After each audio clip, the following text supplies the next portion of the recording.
Hi, my name is Patrick Connor, and I'm applying to the SJSU FNP program.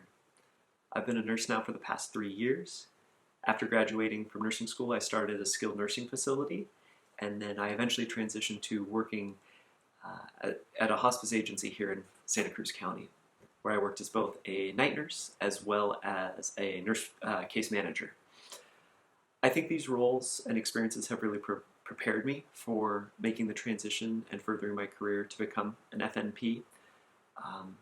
In my most current role as a nurse case manager, there is a lot of independence in that role, but there is also a very collaborative side as well, whether it's with providers to get new orders or other members of the interdisciplinary team to make sure our goals for our patient are being met.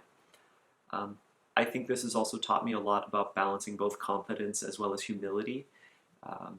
Often I think when I first finished nursing school and probably as a new NP as well, there's this kind of almost pressure expectation to know everything, and it's just not realistic. And so if a really complicated patient is coming through the door and trying to evaluate, is it safe to manage this patient in an outpatient setting? Do they need a higher level of care? But then taking all that data, presenting it to a colleague who has more experience, and kind of really presenting the case for a collaborative approach to ensure a good outcome for that patient, I think is extremely important. Another big important skill set that I think is really going to prepare me for this new role is forging relationships and really trusting relationships with patients early on in hospice and even at a skilled nursing facility, but more specifically recently as a case manager. You are their primary nurse. You are the one that really they develop a relationship with. You really get to know them, their preference, who their family and friends are.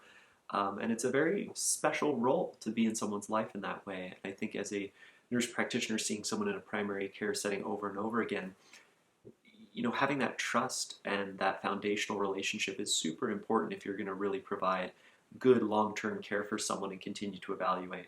I think it also allows someone to drop their guard a little bit more and give you real information about what's going on, opposed to maybe what just sounds good to a provider. So I think that's super important in order to provide really good care for patients, especially over time. And I think last but not least, I've really learned, and I bring this priority of really including families and whoever those people are around the patient that are important to them in their goals of care, and remembering that ultimately it's their goals of care and I'm there to serve them. And I really include them in the process as well. And I think that's extremely important. So thank you very much. Appreciate your time.